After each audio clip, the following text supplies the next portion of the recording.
nous avons besoin que le Seigneur ne soit pas pour nous un Dieu de loin, mais un Dieu de près. Parce qu'il peut être un Dieu de loin lorsqu'il voit notre position, notre tiédeur, notre indifférence. Alors Dieu se cache dans sa gloire. Mais quand il voit une génération qui ose se lever pour réclamer le règne de son Dieu, lorsqu'il voit des hommes qui sont capables de reconnaître leurs propres fautes dans l'histoire pour s'humilier et demander le secours de leur frère qui est le Seigneur, qui règne au-dessus de tous les cieux et qui impacte la terre par sa puissance, alors le Seigneur dit, voilà, j'ai trouvé des David, j'ai trouvé des personnes pour accomplir toutes mes volontés.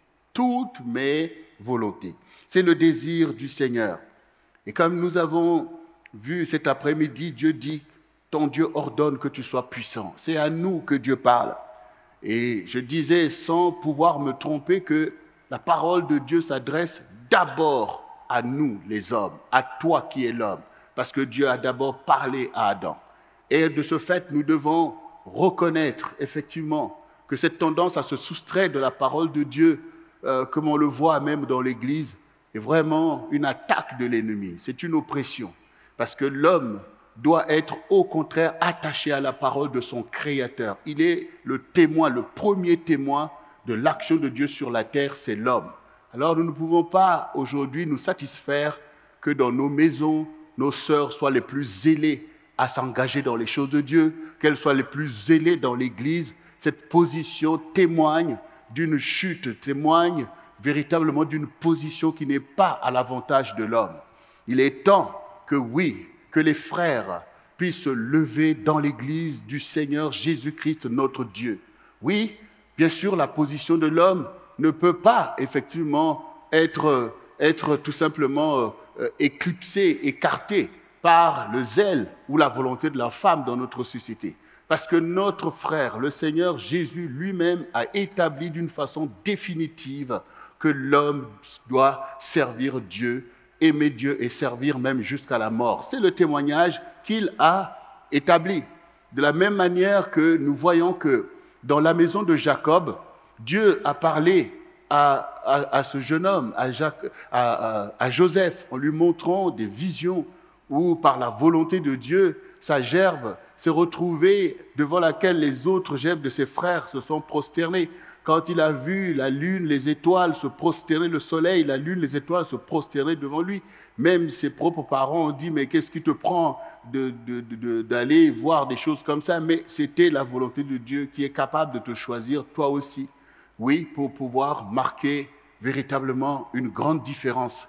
Parce que dans cette histoire, quand Joseph même s'est retrouvé en aversion vis-à-vis de ses frères, par le doigt de Dieu qui était sur sa vie, que Dieu l'a indexé pour ces choses, alors il a été vendu comme esclave en Égypte.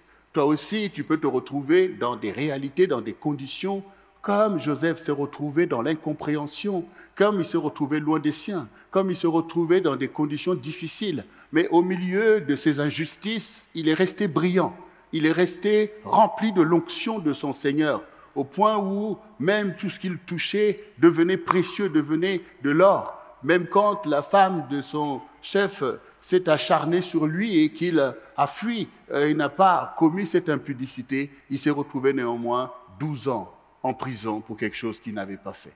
Mais même en prison, il était toujours le chef, il était toujours le meilleur, s'étonnant parfois de la mauvaise mine de ses co-prisonniers. Il dit, mais pourquoi de pareilles têtes alors qu'il était en prison? Et Dieu n'oublie pas un homme qui porte en lui une condition qui le dépasse et qui même dans les temps d'épreuve continue à garder foi dans son Dieu qu'il a formé, en gardant son cœur pur, en s'éloignant du mal. Dieu sait utiliser un homme qui se met à part et qui porte cette vision que le Seigneur lui donne. Et nous voyons bien qu'au moment fixé, où l'histoire s'accomplit, où la fidélité de Dieu est enfin manifestée, Joseph a sauvé la maison de son père. Il a sauvé ses frères. Et ses frères, tous ceux qui étaient déjà enclins à être des meurtriers, tous par le leadership de Joseph, finalement, en Égypte, au milieu du peuple de Dieu rassemblés, sont devenus des patriarches du peuple de Dieu et donc des modèles et des héros pour nous-mêmes. C'est ce que le Seigneur Jésus-Christ représente pour nous et il le fait plus que Joseph.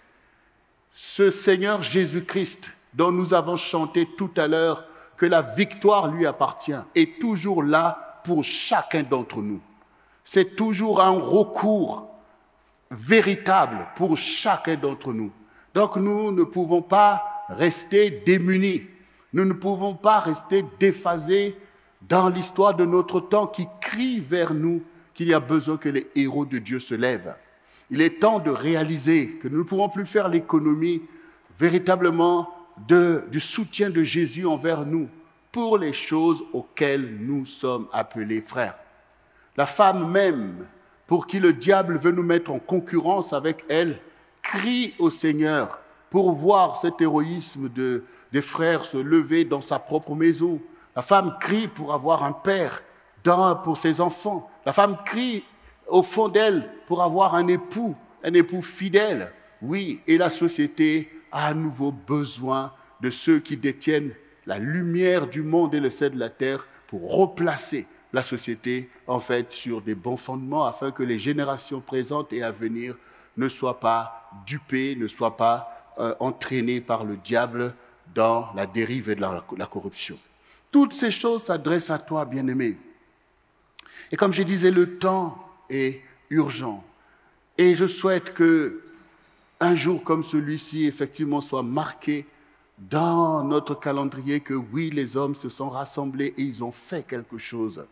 Et les hommes, c'est le fait pour nous d'être rassemblés, car l'Église, c'est le rassemblement des saints. L'Église, c'est le rassemblement des saints.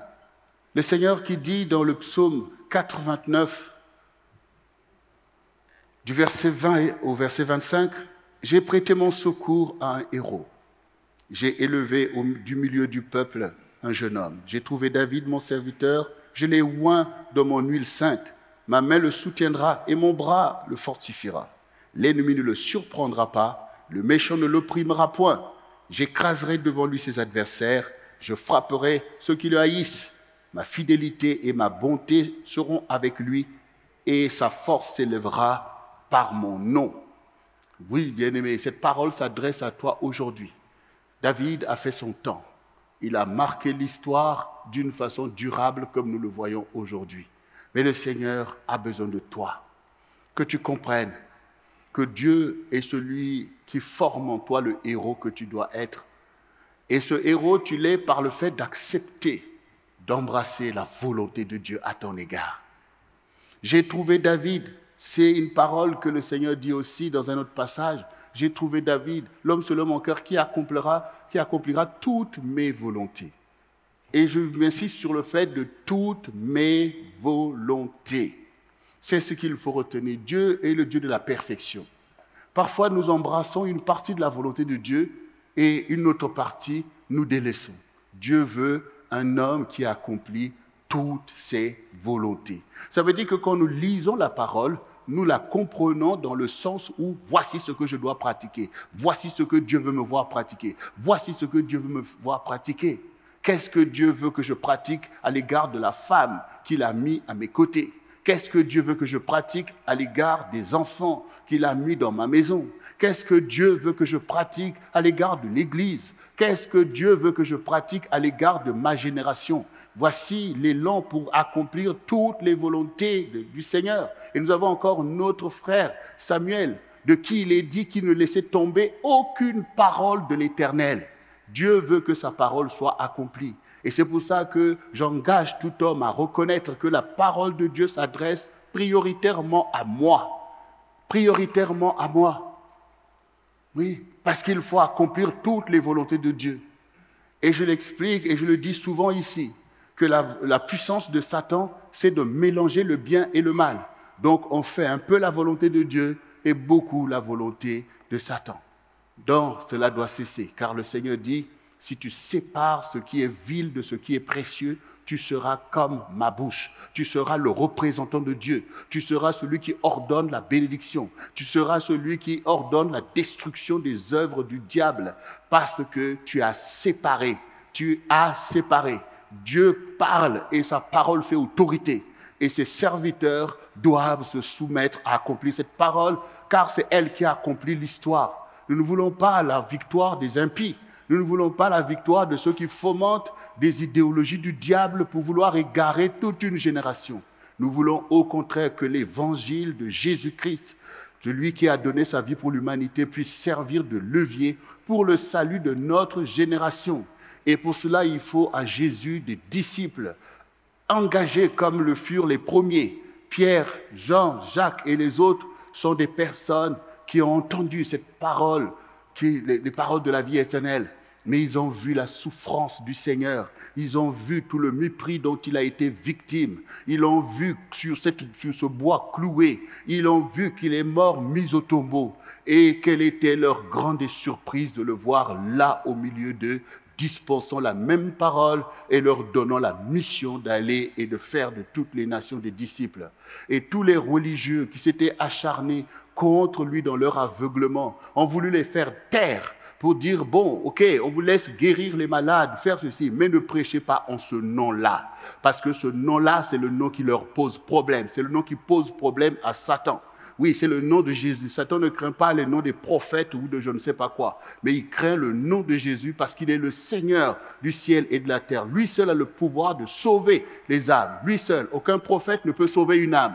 Un prophète peut annoncer à l'homme la volonté de Dieu, la parole de Dieu pour emmener la crainte de Dieu ou toutes sortes de choses. Mais ce n'est pas un prophète qui sauve une âme. Et ça se voit. Quand on lit la parole, on voit le désarroi des prophètes eux-mêmes. Même Jean-Baptiste lui-même, qui a prêché pour ouvrir le chemin de Jésus, beaucoup de gens sont venus vers lui, y compris même les pharisiens. Mais il a vu leur stratagème, il a vu leur apparence de piété. Il s'est senti impuissant pour pouvoir véritablement les sanctifier. Il a dit, vous, race de vipères, moi je vous baptise d'eau, mais celui qui vient après moi, il est plus puissant que moi. Lui, il a son vent à la main, il nettoiera son air, oui, et il mettra le blé dans les greniers, mais il brûlera la paille dans un feu qui ne s'éteint pas. Lui, il vous baptisera de Saint-Esprit et de feu. Il témoigne ainsi que Jésus-Christ, le Fils du Dieu vivant, qui est lui-même Dieu, est le seul qui soit capable de sauver des âmes, de sauver une âme.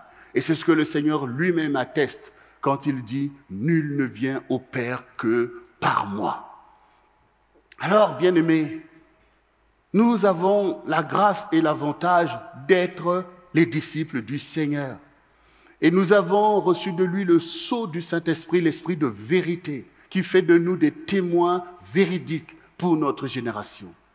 Nous devons donc nous lever. Nous ne pouvons pas nous laisser encore abuser par l'ennemi, car le Seigneur dit, si vous avez goûté que Christ est bon, alors servez-le. Il est temps maintenant que nous, en tant qu'hommes édifiés par la parole véritable de Dieu, que nous puissions nous lever pour représenter le Seigneur qui est le sauveur de cette génération.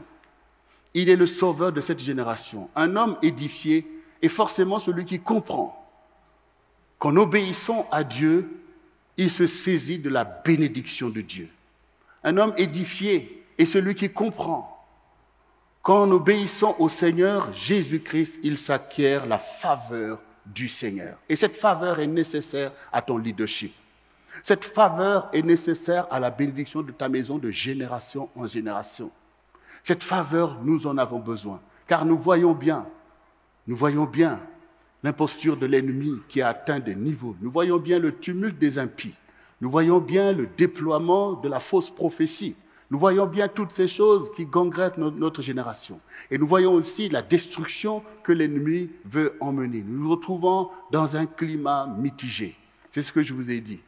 L'ennemi, c'est toujours mélanger le bien et le mal. Un peu de lumière, un peu de ténèbres. Et avec le fait où beaucoup de religieux se trouvent égarés dans les séductions de l'ennemi. Mais au milieu de ça, comme souvent les saints de Dieu ont pu se retrouver en minorité. Souvenez-vous de David que nous sommes en train de parler. Le peuple de Dieu, que Dieu a conduit victorieusement à conquérir le pays de Canaan. Siècle après siècle, ils se sont retrouvés dans une corruption.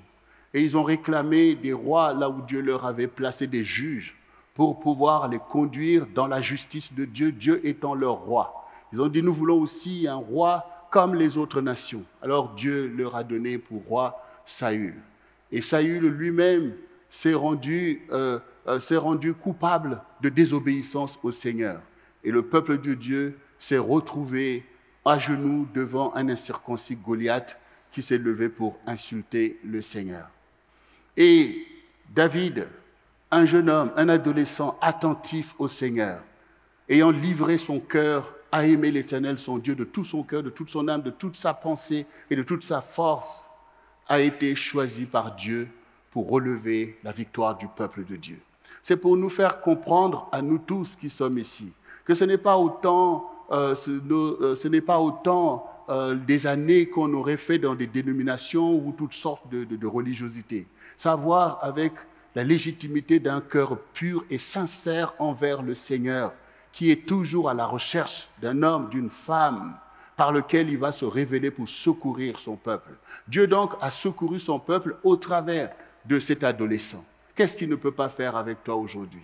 Et quand maintenant David a ainsi démontré que l'onction qui lui a été donnée était véritable et qu'il est véritablement le roi d'Israël, il a néanmoins subi véritablement des attaques terribles de la part de Saül et de son armée qui voulaient tuer cet adolescent. Il a été plongé dans une adversité terrible, au point où on pourrait se dire, mais est-ce que ce dessein de Dieu va s'accomplir? Oui, souvent le peuple de Dieu, souvent les saints de Dieu se retrouvent en minorité au milieu d'une dérive d'une génération. On ressent à nouveau ces choses. Et nous-mêmes, autant que chrétiens que nous sommes, nous nous retrouvons même dans un pays comme la France à se sentir comme en minorité quand il s'agit véritablement de porter le témoignage de Jésus-Christ. Les héros avant nous se sont retrouvés dans une même situation. Mais ne nous trompons pas. Si déjà David de son temps, entouré par des peuples qui ne connaissaient pas Dieu, au milieu de sa propre nation qui se retrouve dans la dérive, a pu triompher par la main de Dieu, ce n'est pas toi aujourd'hui qui va échouer. Parce que qu'on le veuille ou non, l'Église de Dieu a été déjà établie.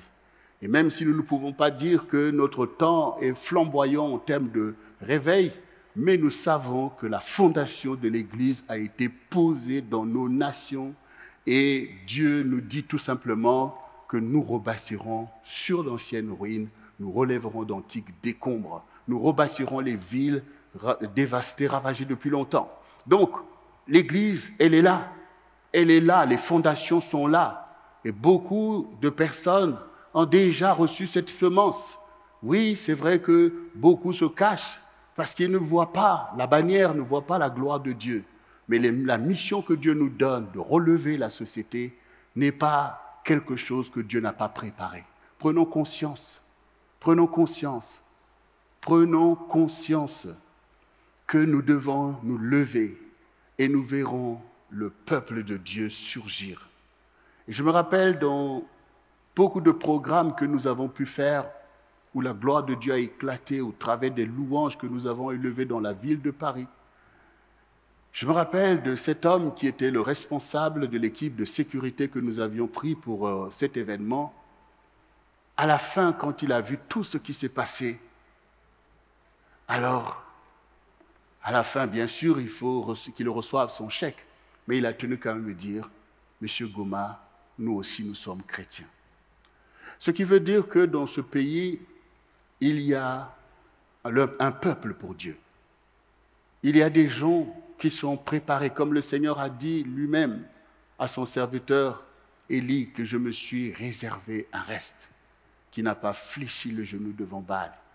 Beaucoup de gens ont la foi dans ce pays, mais ils ont besoin de voir la bannière. Ils ont besoin des héros qui marchent devant eux pour qu'ils sortent du bois, pour qu'ils sortent de la honte, pour qu'ils sortent de la tiédeur, pour qu'ils sortent de la timidité. Et aujourd'hui, nous rassemblés devant le Seigneur, au milieu de notre génération, Dieu nous challenge, nous les frères. Dieu nous challenge, nous les frères. Et nous savons comment le Seigneur, il y a quelques semaines, a challengé les sœurs, parce que Dieu nous appelle tous. Il appelle l'homme, il appelle la femme, et veut créer une harmonie puissante, parce que nous sommes l'humanité. Mais nous, les frères, nous ne pouvons pas être en reste. Nous ne pouvons pas être derrière. Notre place est devant, là où Dieu nous a placés. J'aimerais que tu comprennes que tu es la bonne personne à qui Dieu s'adresse aujourd'hui. Oui. Et je suis bien placé pour le dire, que quand tu te lèves pour être à ta place, ce n'est pas comme si tu viens devant Dieu pour dire « Seigneur, fais-moi une place quelque part ». Non, tu viens pour dire « Seigneur, oui, je veux être à la place que tu m'as destinée. Et je veux moi aussi accomplir toutes tes volontés. Je veux moi aussi accomplir toutes tes volontés. » Et il faut sortir de la dictature du statu quo, là où on t'a placé, là où tu t'es placé. Il faut sortir de cela. La foi, c'est le moteur.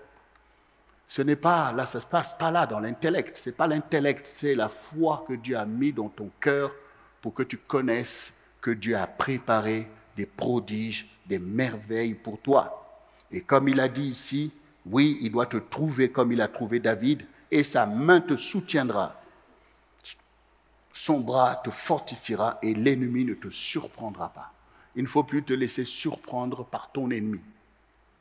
Il faut au contraire que ton Dieu marche devant toi et toi derrière lui, c'est-à-dire derrière sa volonté. J'aime bien cette parole de David dans le psaume 119 où il dit « Ne me laisse pas égarer loin de ta parole. » Ne me laisse pas égarer loin de ta parole. Ça veut dire, si tu vois mes pensées loin de ta parole, ramène-moi dans ta parole. Si tu vois mes actes loin de ta parole, ramène-moi dans ta parole. Si tu me vois dans mes pensées démissionnées par rapport aux choses que je dois faire, ramène-moi dans ta parole. Et David dit encore cette parole magnifique. Ta parole est une lampe à mes pieds et une lumière sur mon sentier. Donc, un homme édifié, il fait de la parole de Dieu la lampe qui éclaire ses actions de tous les jours. Il s'empare de la parole de Dieu comme d'un plan d'une maison qu'il doit bâtir. Ta maison, elle est déjà décrite dans la parole. Il s'empare de la parole de Dieu comme une vision pour sa génération. Pour non seulement savoir là où il doit aller, mais il doit savoir aussi là où sa génération doit aller. Parce que nous sommes des envoyés de Dieu pour parler à notre génération, pour montrer la direction. Nous étions en train de partager avec les bien-aimés de la réalité de ce qui peut se passer aujourd'hui, des idéologies qui sont à l'œuvre, qui sont à l'offensive, pour vouloir manipuler les saints à pouvoir aller dans leur dérive, dans leur corruption. Nous voyons toutes ces choses et aussi la volonté de s'emparer des moyens qui existent dans la nation, d'infiltrer des institutions pour vouloir imposer des choses, en fait, qui ne sont pas conformes à la parole ni à la volonté de Dieu. De vouloir déconstruire les vérités, les choses sur lesquelles l'humanité s'est tenue jusqu'aujourd'hui, tout ça pour renverser le fondement de la famille, le fondement du couple, du mariage que Dieu a établi pour constituer l'humanité. Et nous sommes nous-mêmes témoins de ces choses. Et nous ne pouvons pas, en fait, nous-mêmes nous signaler par une tiédeur ou même une lâcheté. Nous devons affirmer ce que nous savons être vrai. Surtout nous qui sommes dans ces pays qui sont des pays démocratiques, nous avons le droit de pouvoir, nous aussi, faire prévaloir notre approche. Parce que cela concerne souvent la majorité qu'on appelle la majorité silencieuse. Cela montre encore quoi? Un peuple a toujours besoin des leaders. Il y a toujours besoin des porte-voix. Il y a toujours besoin de porte-flambeaux. Et le Seigneur dit, réveillez les héros. Les frères, prenons conscience de ces choses. Prenons conscience de ces choses parce que c'est pour nous une fidélité à l'égard de notre frère qui est prêt à faire de nous les héros de ce temps. Jésus a la provision. Il a la provision pour te sanctifier. de tout ce qui te jette en fait dans cette dépression. Il a la provision pour te sanctifier de tous tes péchés. Il a la provision pour pouvoir t'équiper de son onction royale, pour que toi aussi tu puisses te lever comme Joseph avant toi, comme David avant toi, comme tous ces héros, comme Pierre avant toi, et comme Paul, Saul de Tarse sur la route de Damas. Toi aussi, tu peux recevoir cette vision de Jésus-Christ qui t'apparaît et qui te missionne pour ta génération. Donc, nous sommes édifiés en connaissant ces choses. Et le Seigneur dit, mon peuple périt faute de connaissance, et parce que tu as refusé la connaissance, je te dépouille de mon sacerdoce et j'oublierai tes enfants. Donc, cela qui veut dire que, alors que la connaissance est disponible, mais Dieu voit parfois le choix coupable de refuser de connaître. Et refuser de connaître, c'est refuser en fait d'assumer effectivement cette destinée. C'est refuser d'assumer cette identité. Alors on préfère végéter dans l'ignorance parce que nous croyons que cela va nous épargner. Non, non, bien-aimé, parce que l'ignorance emmène la mort. Et quand nous démissionnons pour beaucoup de gens sur qui Dieu nous avait établis dès avant la fondation du monde. Si Joseph avait démissionné dans ses difficultés, nous ne serions pas en train de parler de Jacob et des 12 tribus d'Israël. S'il avait démissionné dans ses difficultés. Donc toi aussi ne pense pas que tes difficultés sont légitimes à te faire démissionner de la destinée que Dieu a formée sur toi. Ce que Dieu appelle, c'est cet héroïsme de savoir que tes difficultés ne peuvent pas anéantir ta destinée. Et ta destinée a tout simplement besoin que la flamme de la foi brûle en toi. La foi qui surpasse les choses qui t'entourent. La foi ne regarde pas aux réalités, au statu quo. La foi plonge son action dans le cœur de Dieu qui te révèle qui tu es et quelle est la mission qui t'a été donnée. Et l'Église, c'est le lieu où cette foi est challengée, où on enchante les visions de Dieu, on enchante l'onction du Seigneur qui fait de nous ce que Jésus dit, vous êtes la lumière du monde et le sel de la terre. Mes frères, nous sommes la lumière du monde et le sel de la terre. L'important aujourd'hui, c'est d'accepter de briller. Nous devons accepter de briller et la lumière brille au milieu des ténèbres. La lumière ne craint pas les ténèbres.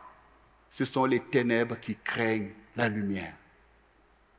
Donc il faut aujourd'hui que ta foi brille. Il faut aujourd'hui que ta destinée paraisse. C'est ce que ta génération a besoin. C'est ce que l'Église a besoin.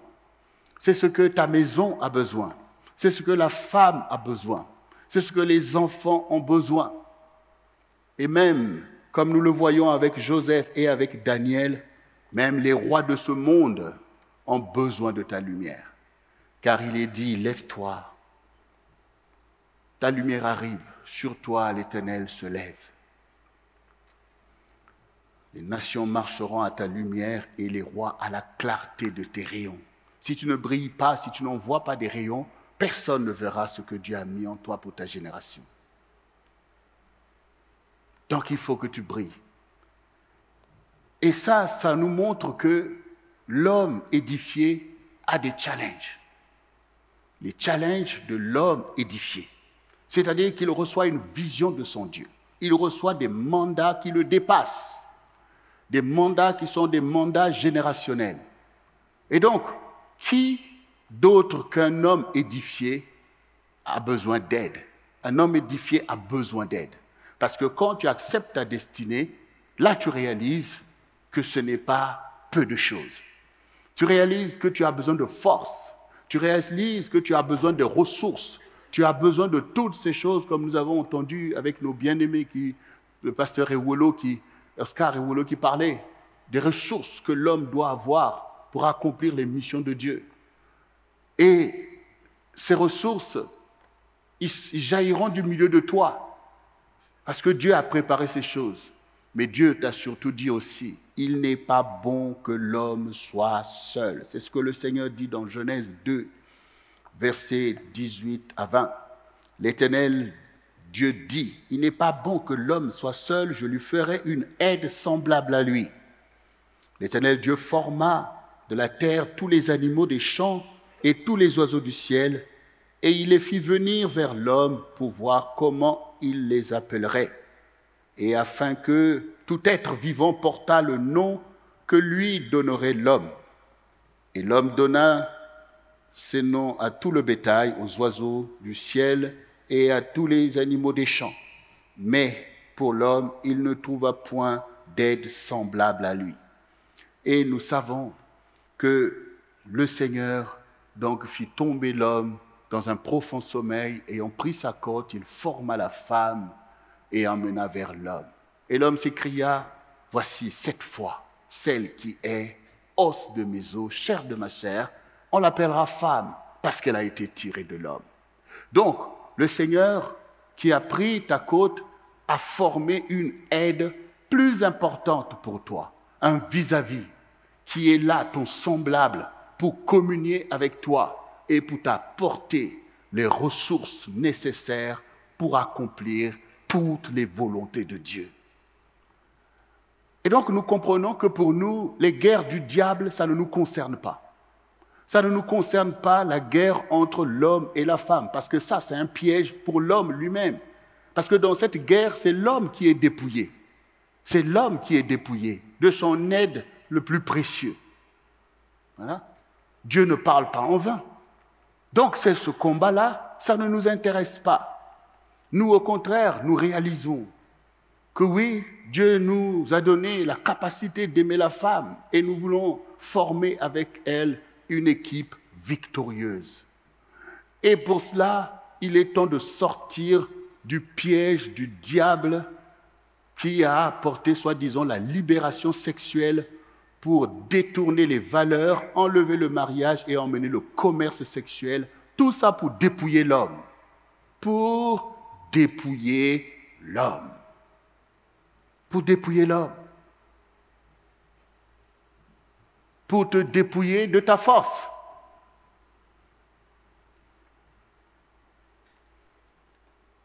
Et je l'ai déjà dit ici, je me rappelle, dans ce jour où mon père essayait de nous faire comprendre quelque chose.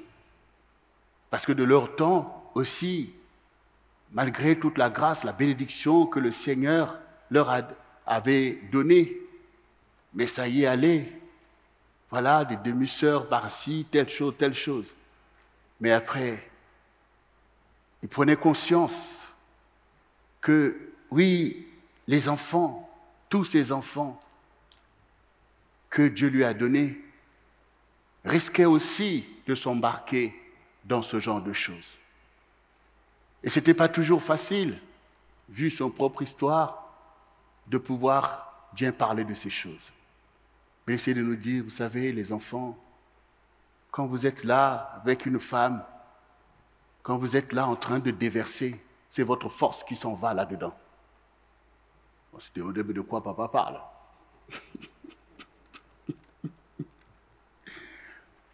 Mais oui, c'est facile de se laisser piéger par ces choses, par ces plaisirs, et de penser qu'en cela qu'on est fort, qu'on est ceci, parce que les femmes n'ont pas ceci, cela et tout. C'est un piège. C'est un piège. Même des grands personnages comme David dont nous parlons. Voilà. Ces héros ont néanmoins payé cher ce genre de choses. Oui, nous voyons toutes ces choses glorieuses que par la grâce, Dieu lui a permis de faire. Et Dieu est demeuré fidèle à David jusqu'aujourd'hui. Mais à cause de l'aspect de prendre des femmes pour des objets de plaisir, il a payé cher. Ce n'est même pas seulement l'histoire de Bathsheba. Oui, mais ça a été le point le plus grave, parce qu'en allant jusqu'à commettre le meurtre de Uri, le Seigneur lui a dit, maintenant, l'épée ne s'écartera pas de ta maison. Et qu'est-ce qui s'est passé? Les enfants de David se sont tués. Il y a eu des viols entre les frères et les demi-sœurs. Et ça a coûté la mort Non, d'abord, Amnon, celui qui avait couché avec la sœur d'Absalom. Oui, mais avant qu'on arrive à la dérive d'Absalom, il y a d'abord le fait de son frère, son demi-frère qui a couché avec sa petite sœur. Oui, comment il s'appelle? Amon, oui. C'est déjà tout ça en fait. Et puis maintenant, David, en sanctionnant Absalom qu'il a fait sortir de sa face, que je ne veux plus le voir, il est allé dans un pays quelque part. Et c'est Joab qui a plaidé pour que Absalom revienne. Mais il a dit qu'il revienne, mais qu'il ne paraisse pas en ma présence. Mais entre-temps, Absalom aussi s'est retrouvé en aversion vis-à-vis de son père, jusqu'à monter un complot pour vouloir tuer son père. Et si ce n'est pas la fidélité de Dieu, David aurait même pu périr par la main de son propre enfant. Je reviens sur toutes ces réalités, parce qu'on voit même aujourd'hui certains chrétiens qui sortent du droit chemin, partent dans toutes sortes de dérives, et les gens qui étaient là même avec nous, qu'on entend maintenant que, ben oui, Dieu n'est pas contre la polygamie, regardez David, regardez ceci, regardez telle chose. Mais il faut tout lire, il faut tout voir ce qui s'est passé. Il faut voir tout ce qui s'est passé. Et qui nous a emmenés au Seigneur? C'est le Seigneur Jésus. Et qu'a dit le Seigneur Jésus? En parlant même des ministères dans l'Église. Il y avait quand même des critères pour porter l'onction du Seigneur. Mari d'une seule femme. C'est bien pour montrer que c'est là la perfection. Oui, parce que comme on vient de le voir, tout ce qui s'est passé dans la vie de David, tout n'était pas parfait, surtout dans ce domaine-là. Et quand vous regardez même la condition dans laquelle les femmes, de ce fait, ont pu être plongées, ce n'est pas ce que tu désires pour ta sœur ou pour ta fille. Tout le monde désire pour les siens l'amour. Et le Seigneur Jésus est venu pour accomplir les choses et établir la perfection de Dieu. Donc nous ne pouvons pas nous-mêmes rétrograder. On veut repartir nous aussi sous la loi et toutes sortes de choses. Non, le Seigneur est venu pour nous donner la bénédiction d'Abraham et des patriarches en ayant payé lui-même le prix pour nous. Et donc il nous a placés à marcher dans la loi de l'amour pour aimer le Seigneur notre Dieu de tout notre cœur, de toute notre âme, de toute notre pensée et d'aimer notre prochain comme nous-mêmes. Et si tu dois aimer ton prochain comme toi-même, la femme est-elle ton prochain, oui ou non? Donc si la femme est ton prochain, donc tu lui es fidèle, puisque toi, tu veux qu'elle te soit fidèle. Donc vous voyez que ces choses ne matchent pas véritablement avec la dispensation que le Seigneur nous a donnée. Qui de nous, si on a été placé dans la loi comme les enfants d'Israël, aurait pu tenir? Voyez? Donc ce que Dieu attend aujourd'hui, c'est que nous soyons des Pierre, des Jean, des Jacques, des Paul. C'est ça qu'il attend aujourd'hui. Que nos sœurs soient des Priscilles. Ces gens qui se sont laissés sanctifier par le Seigneur pour éclairer leur génération. Comment l'Église a pu avoir un tel impact de ce temps-là si ce n'était pas par la puissance de l'onction du Seigneur qu'ils ont reçue? Mais cette onction, nous en avons ardemment besoin. Ardemment besoin. Et ça engage chacun d'entre nous, parce que c'est dans chaque vase que Dieu dépose son onction. Et quand les vases d'honneur se rassemblent, ça fait un peuple qui se lève. Et quand un peuple se lève au milieu d'une génération, la génération est au bénéfice de l'éclat de la gloire de Dieu sur ce peuple. C'est ce qu'il faut comprendre aujourd'hui.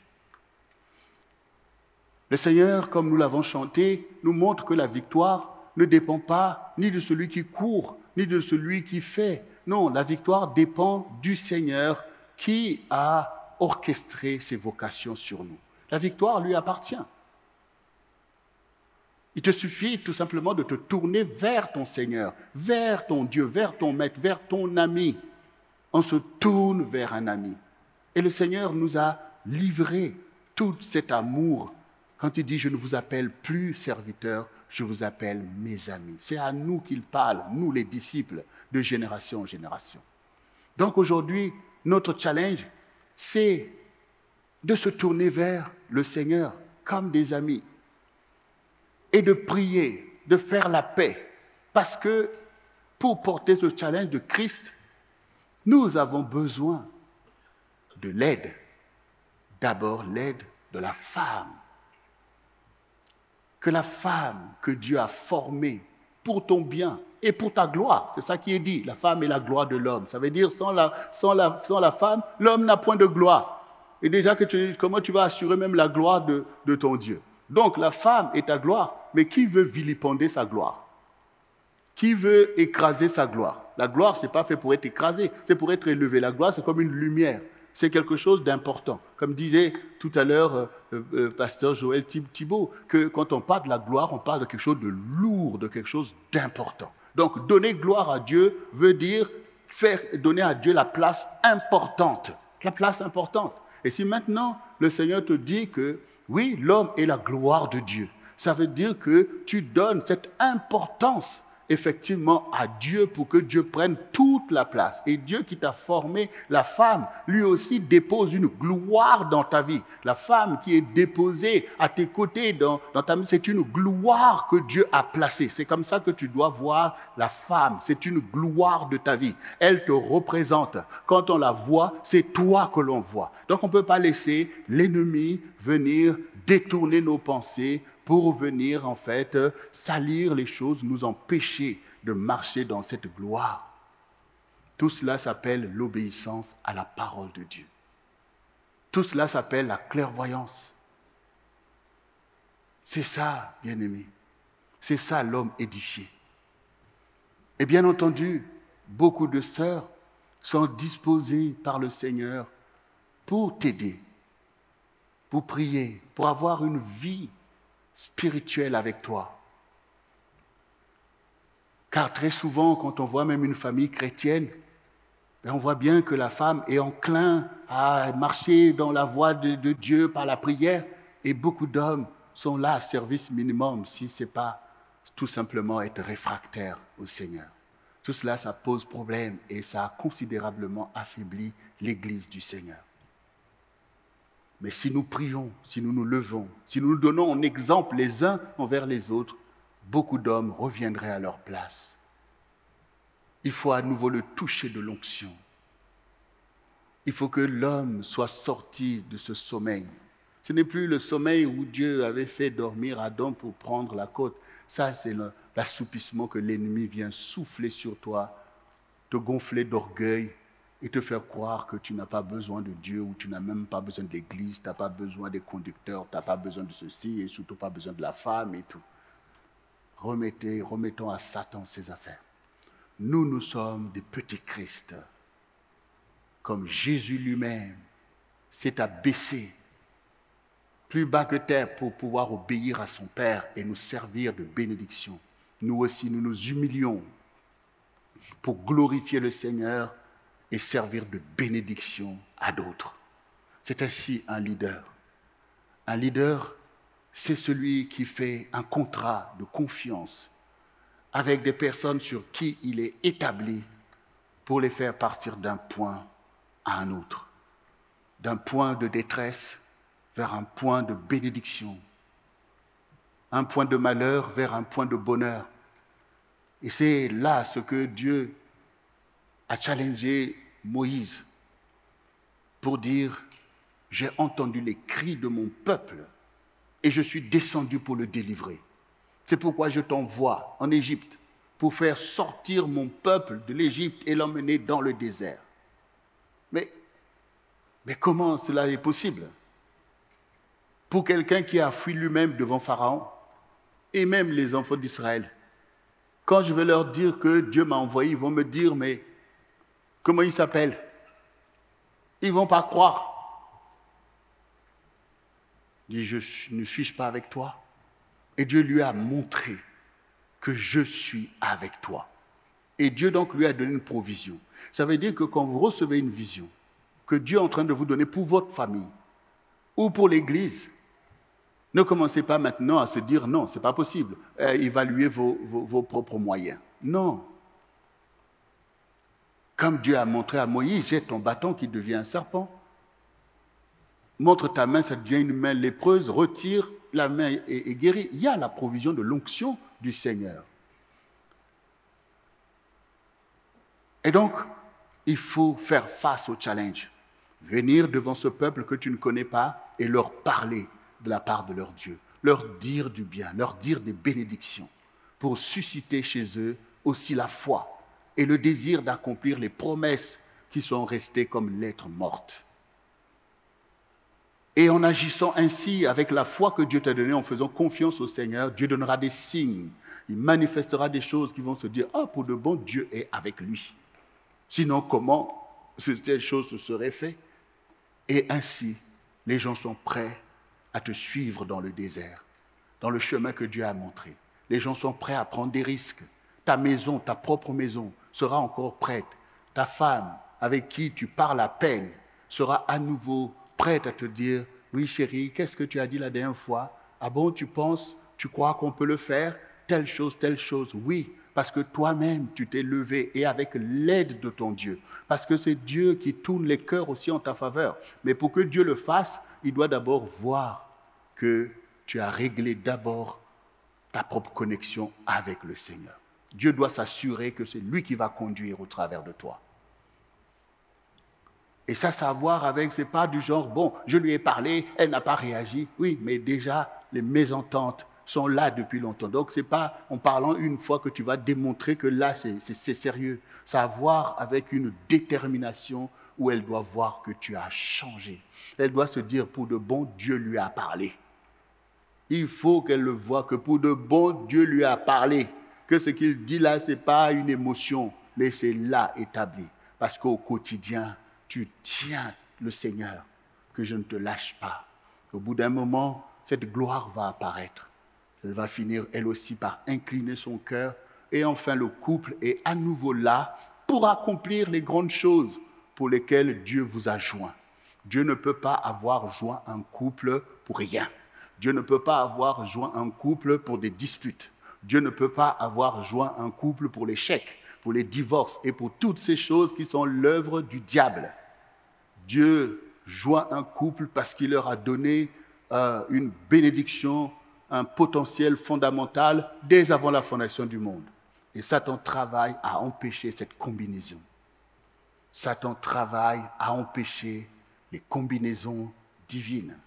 Et il veut créer des combinaisons malsaines pour te piller et te maintenir dans l'échec. Il faut établir les combinaisons de Dieu. C'est comme ça qu'un peuple de Dieu se crée. C'est comme ça que l'Église triomphe par le fait que chacun de nous suit les voies droites du Seigneur.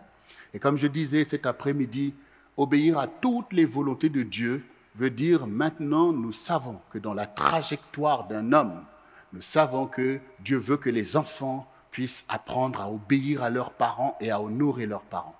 Nous savons que Dieu veut que les adolescents puissent apprendre des études. Leur intelligence n'a pas de limite. Ils peuvent tout apprendre, devenir les meilleurs de leur génération, des pilotes, des astronautes, des pasteurs, tout ce que vous voulez, parce qu'ils sont dans le temps où leur capacité intellectuelle est formidable.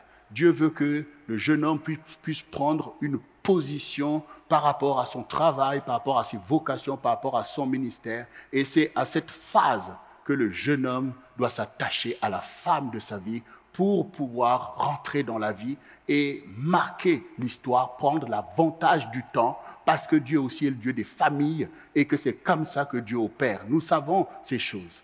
Même si aujourd'hui, à cause des réalités, Dieu veut que nous puissions racheter le temps. Peu importe ton âge, sache que si Dieu ne t'a pas dit que tu as un don de célibat, parce qu'il t'aurait affecté aux choses peut-être de l'Église, et ça se voit, donc tu sais qu'il te manque quelque chose dans toutes les volontés de Dieu.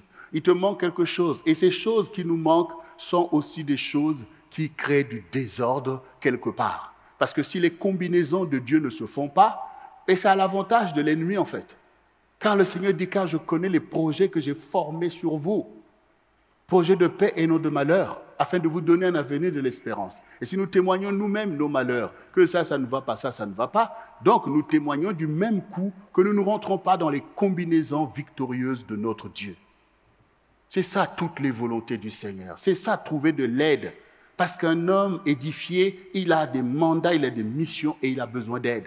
Et l'aide doit être là. Parce que même tes propres enfants viendront aussi comme une aide. Souvenez-vous ce que le Seigneur dit, que les enfants de la jeunesse sont un héritage de l'Éternel. Heureux celui qui en remplit son carquois. Donc on voit bien toutes ces choses qui ont permis l'épopée du peuple de Dieu que nous négligeons aujourd'hui. En nous laissant distraire par le diable, en nous laissant entraîner à gauche et à droite, nous aussi, dans se laisser piéger par la toile d'araignée du diable dans une société en fait désincarnée. Non, bien-aimés.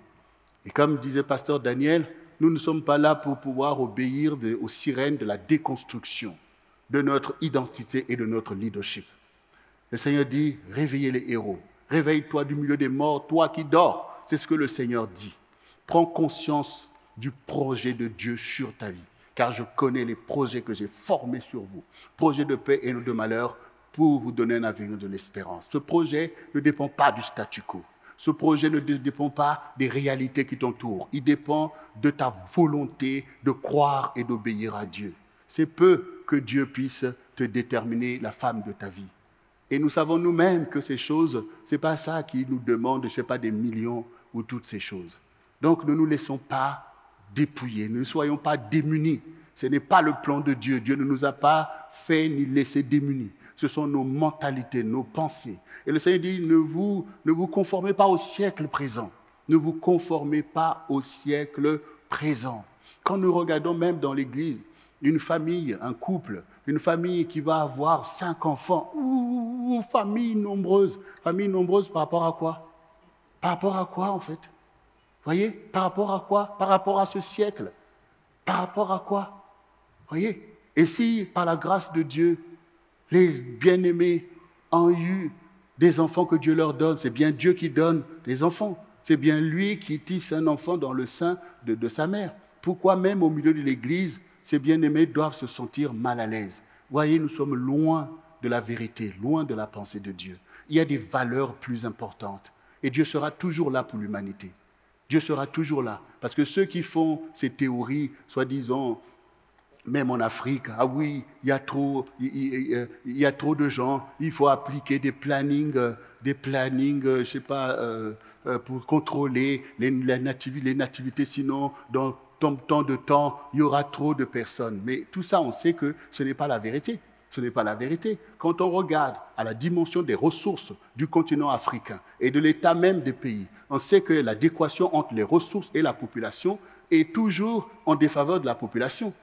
Mais les gens qui, d'ici, vont faire ce type de projet là-bas, c'est parce qu'ils comptent les ressources de la France pour accompagner les pays développés. Alors, il vaut mieux que là-bas, ils soient un peu démunis, ils soient moindres, parce que leurs ressources, Dieu ne les a pas données pour eux, c'est pour tout le monde.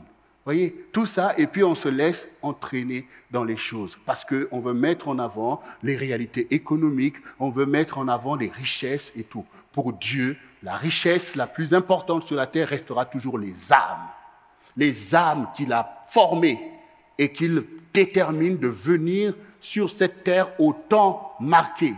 Car le Seigneur a dit à Adam et Ève, multipliez, remplissez la terre. C'est Dieu lui-même qui sait à quel moment la terre est remplie. Et c'est lui qui a fixé la fin de toutes ces choses. Voilà, c'est lui qui a fixé le temps de toutes ces choses.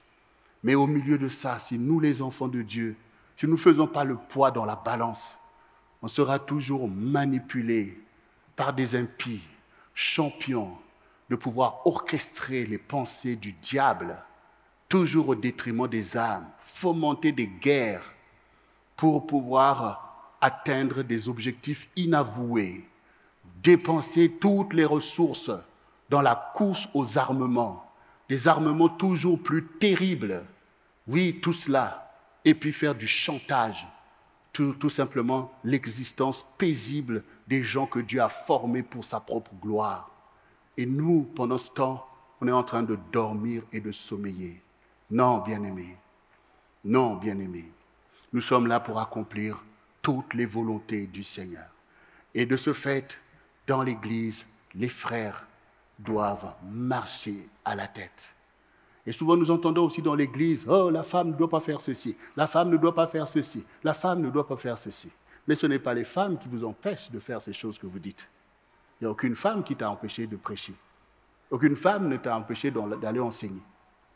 C'est d'ailleurs, même beaucoup de femmes auraient même voulu dire « Oh Seigneur, béni sois-tu, tes frères sont tellement le vent en poupe que moi, je veux me contenter de faire telle chose, quoi qu'elles aient le droit de faire ces choses-là. » Oui. Les deux deviendront une seule chair.